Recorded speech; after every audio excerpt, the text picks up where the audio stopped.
તમને ખ્યાલ જ હશે કે દરેક વ્યક્તિને તેમના કર્મના આધારે જ ફળ મળે છે કે જળવાયુના પરિવર્તન કારણે સમગ્ર માનવ સંપત્તિ ગંભીર પરિણામનો સામનો કરવા માટે તૈયાર રહેવું કે ધ્રુવીય પ્રદેશમાં બરફ પીગળી ગતિ ખૂબ જ ઝડપથી વધી રહી છે. શરીરમાં અસરના પરિભ્રમણ અને જોવા મળતી ગરમીના કારણે આ અભ્યાસમાં સામે આવ્યું છે કે પૃથ્વીની ગતિમાં ધીમી પડી રહી છે. ગ્રીનલેન્ડમાં અને એન્ટાર્કટિક પ્રદેશમાં બરફ પીગળવી ગતિમાં નોંધવા માટે વધારો થયો છે. તાપમાનમાં આ વધારાના કારણે આવું રહ્યું છે કે પાણીની વિશુદ્ધ ઋતુ તરફ આગળ વધી જાય કારણે આ પૃથ્વીના દળ વધારો નોંધવામાં આવ્યો છે. કારણ કે ગતિના અસર પર જઈ તાજેતરમાં અભ્યાસના આબોહવા પરિવર્તન અસરોનો ચોંકાવનારો ખુલાસો થાય છે કે નેશનલમાં જણાવ્યું આવ્યું કે હવામાન પરિવર્તનના કારણે પૃથ્વીના પરિભ્રમણ ધરી નોંધાયેલ ફેરફારો જોવા મળતી અત્યારના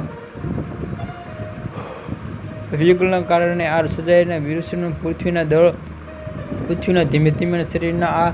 આ ધીરે ધીરે અને સમયગાળો બદલાઈ રહ્યો છે. અભ્યાસના અહેવાલમાં વધુ જણાવવામાં આવ્યું છે કે પૃથ્વીની ધરતીની આ સામૂહિકતામાં પૃથ્વીની આ ધીમે ધીમે પડી રહી કે સ્પષ્ટ દેખાઈ રહી છે કે સ્વરૂપમાં દેખાડના કારણે અભ્યાસના કારણે એન્ટાર્કટિકમાં પ્રદેશમાં બરફ ઝડપથી પીગળી રહ્યો છે કે પાણીની વિશુદ્ધ તરફ ખસી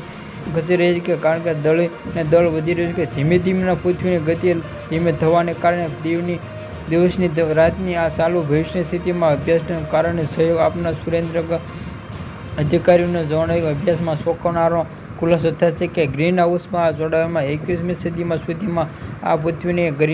ગરમ થઈ રહી છે કે ચંદ્રના આ કેસાણ કરવા માટે આ કેસાણમાં 1900થી આબોહવામાં પરિવર્તનના કારણે દિવસોમાં 08માં અને આ લાંબા સમય સુધીમાં જો ગ્રીન ઉચ્ચક રીતે રહે છે કે 2100 સુધીમાં ફક્ત પરિવર્તન 2 મિલિયન લાંબા થવા લાગે